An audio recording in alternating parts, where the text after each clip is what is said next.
Initially, I knew that I wanted to go back to grad school, so I started researching, and I ended up choosing the K-State program just for a variety of reasons. One, it was online, which made it very flexible for me to still have a full-time career, but it also provided the opportunity to come on campus and network and engage with my peers and with the faculty here as well. And also just wanted to stick with a university that had a strong reputation and especially had deep roots in agriculture.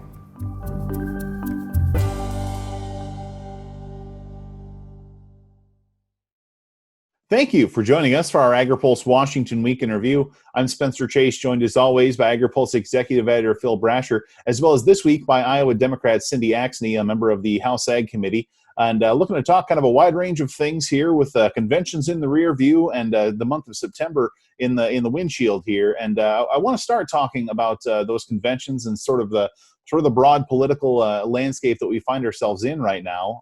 We wrapped up the Republican convention last night, the Democratic convention the week previous.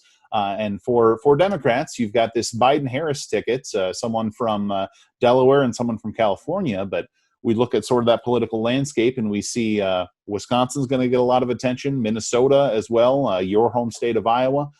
So you've got this big upper Midwest kind of Western Corn Belt influence on the electoral process this year, and also a lot of influence, a lot of emphasis on the law and order side of things. So I guess, Congresswoman, in your opinion, how do you expect the Democratic ticket, as well as those big issues of trade, of law and order, of some of the rural issues these campaigns are touching on, how do you expect that to unfold here in these next couple of months as voters head to ballot boxes? Yeah, well, I mean, this is obviously a very important election this fall. Everything that our country is facing from a health perspective and an economic perspective. Many of us just sent our kids back to school this week, including myself, and it's a really difficult time for families. So I think we're going to see a huge turnout. So people are really paying attention to what both parties are saying are their priorities. To me, what was most striking about the two different conventions was I felt that with the Democratic convention, there was a lot more hope about what we will be obtaining in the future. Obviously, we have a lot of issues that we're facing right now. We discussed COVID and the impact of COVID. Hopefully, some of you saw me with a farmer in Winterset featured at the convention. It just goes to show that the Biden campaign firmly believes that it's important to support our agriculture community, and they sought me out to do a piece to make sure that we could highlight what's happening to our agriculture community here in Iowa and states like ours. But I think what we saw from the Democratic side was that we know we've got a lot to overcome. We've got to put our economy back on track. We've got to get a vaccine in place. We've got to ensure all the supplies and PPE are there. But there's a better day yet to come.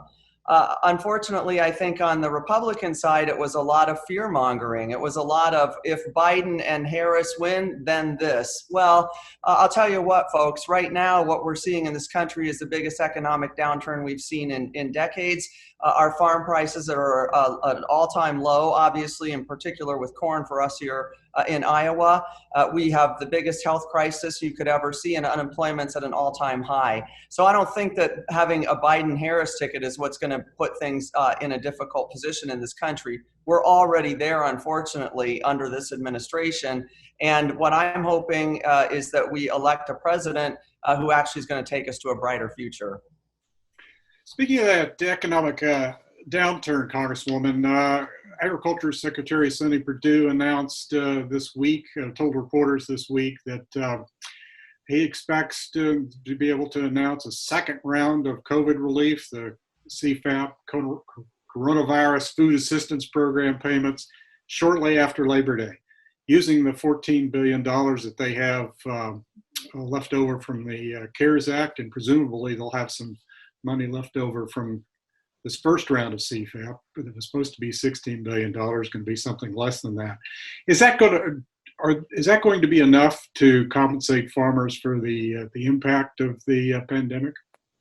Well, maybe if we took it just the pandemic and said what the impact has been, but we're compiling the pandemic, of course, on top of a trade war, and in particular for states like ours, the Renewable Fuel Standard waiver. So the whole compilation of things is what's made it really difficult. And then definitely in states like ours, for instance, with our beef producers that mostly are within the cash market, because our end user isn't necessarily the one that's up and running right now, restaurants, et cetera.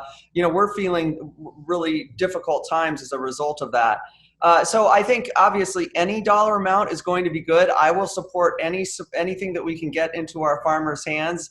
As you may be aware, I've been very adamant about making sure that we have support for our farmers and for our biofuels industry as well.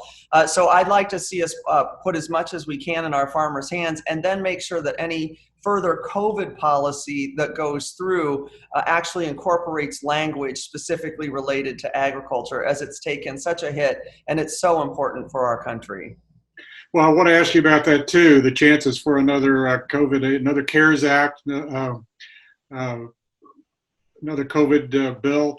Obviously, the House passed the HEROES Act back in May with new provisions for agriculture covering ethanol, dignifying pork producers, and so forth. We don't seem to see any progress. Speaker Pelosi this week said, just yesterday on Thursday, said indicated they're not budging. Democrats are not budging off the $2.2 trillion. No indication that the White House is coming up much from $1 trillion. We're running out of time here for September 30th and the campaigns. What are the prospects for seeing a bill in September? We're going to have to see a bill, and I truly do believe that we will see a bill. And I understand where the speaker's coming from. The original intent for us was $3 trillion. So she said all along, we'll meet you halfway there, and essentially that's where we're at with just over $2 trillion. But that means that certain provisions have to be made. So I think we can come together with a dollar amount or close to, but we want to make sure that there's certain provisions in there. I absolutely want to make sure that the agriculture piece is in there, and that was not in the Senate bill. I mean, the ethanol piece. Secondly, we've got to make sure that we're supporting state and local funding, which is hugely important, especially in states like ours right now that just suffered from the derecho. As our municipalities start digging into their revenue to shore up the issues related to the damage, they're running out. We're being strapped for cash because our state municipal, coffers are down, and so we really need that support. So I think if the Senate can come to the table with some pieces that everybody can get behind, and remember, they weren't able to pass their bill out of their chambers. So they've got to come to a decision on what works for them, for all of us to get together. I think we'd be happy to find a solution. I know we all agree on extending unemployment. We all agree on some type of stimulus payment. We certainly agree on making sure that we support vaccine development. It's a matter of adding a few more elements that are going to be really important for our economy and for our families' safeties across this country, and then making sure that we can settle on a final number. But we're closer, I think, than people think. It's just that both sides have to come off, as my mom or my parents would say, come off your high horse and find an opportunity that works for all of us here. Looking ahead a bit, all of the economic forecasts from on the farm economy, you talked about the problems being broader than just the coronavirus, and certainly they are. All the forecasts are saying these commodity prices, corn prices, soybean, all the major commodities, prices are going to stay low for the foreseeable future, 2021 and beyond. What does Congress and the administration need to do next year? Can you just keep pushing out these ad hoc payments like you're doing? Do you need to revisit the Farm Bill? What will Democrats do if you get control of Congress and the White House? Yeah, well, we definitely need to support our agriculture community in a much greater way and make sure that the finances are there. I don't know if opening up the Farm Bill is the way to go. I think that could set some standards that probably aren't good for the future. But we've got to take a seriously hard look at how much the agriculture industry is suffering, ensure that the USDA has all the funding that it needs, possibly put in some additional lines of funding to help our farmers through these difficult times. Listen, the last thing that we can afford to put at risk is our food system in this country. And so I know that we'll find support for that in the Democratic House for sure, if we retain the House. And I certainly think as a Democratic Party that that's going to be a huge priority. Rural America for Joe Biden and for Kamala Harris is a priority.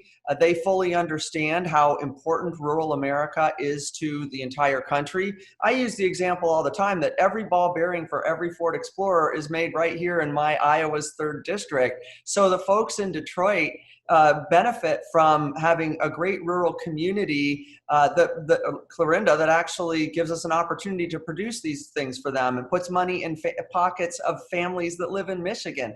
We are so intricately intertwined with each other in this country, and people need to begin realizing that. And that's what I know that I've had many conversations with Vice President Biden and Senator Harris about this situation. And so has former Governor Vilsack, former USDA Secretary Vilsack. He and I both have had multiple conversations about rural policy and the understanding of the value it brings to our entire country's GDP. So I think that's what you'll see out of the Democratic Party if we become elected. I want to wrap up today talking about something that's obviously been in the news in your home state since it happened. That, of course, being the derecho storm. We see the great virtual background you've got behind you. Not unfortunately, a lot of corn not looking like that right now after the storm blew a lot of it over. And sort of in the immediate aftermath, we heard from a few lawmakers, a few economists saying that they anticipated that a lot of the crop insurance policies that producers have would take care a lot of this damage. A lot of the farm and property insurance would take care of some of the grain bin issues. So they didn't really, at that point in time, anticipate too much of a need for an influx of ad hoc disaster assistance from the federal government. With the benefit of some hindsight and being able to more further assess the storm, the damage, and the recovery process, where do you sit on that situation now in terms of, do you anticipate that some of those privately held insurance policies will be sufficient for recovery, or do you think the federal government and Congress more broadly will need to step in? Oh, I think that we're going to have to step in. The president did declare Iowa federal disaster, but all of the counties that were affected weren't included from an individualized support perspective. And so that's going to be very problematic.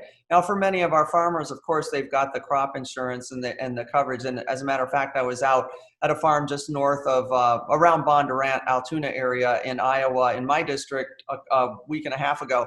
The corn is laid flat. There's a probability that some of it's going to be able to, even the flat corn can get harvested if the stalk's not broken. But, the equipment needed to raise that up and actually extract it and harvest it from the broken and take care of all that is another expensive proposition, one that you need special equipment for. And doing all that work and then harvesting some of it for some production, doesn't get the farmers that much farther than taking, the full insurance. So I think that, we're going to have to continue to fight for more support. The insurance is going to take folks, I think, a fairly long way, better than maybe the flood. We don't have the damaged grain in the bins as much. The bins weren't as full. And of course, the ones that really fell apart were the ones that were empty. Because they didn't have any structural base inside of them to help keep them up. So I think that we're going to have to put some money into this, and I think we're going to have to help our farmers more with some of their buildings and some of their equipment, things that were damaged as a result of that crop insurance might not cover. And so I think that's where we're going to have to find it. But we can't let these folks come out of another harvest, which is just not too far off from now, with limited viability in their pockets, a limited understanding of the type of operating loan that they can take out for next year because of volatility in the market and not knowing what their take's going to look like. This is taking some time. I mean, it's taking several weeks just to get an adjuster out there to take a look at what's really happening on each individual farmer's land. And so that in and of itself is going to be a month's plus worth of time. And then we're put right up against the clock on making a determination on what should be done with the crop. So I think we're going to have to step in. I don't think we know the answers right now. And therefore we're probably going to have to shore up something a little bit. So obviously a number of things to watch here as August turns into September and Congress is expected to come back to Washington and address, COVID relief, government funding, a broad picture of things. And of course, we sit here a little over 2 months away from the November election. And so obviously a lot of things to watch on that front as well. And Congresswoman Axne, we appreciate you stopping by to chat with us about them all. Well, guys, it's always great to be with you. Very much appreciate it. For Cindy Axne and Phil Brasher, I'm Spencer Chase. Have a good one.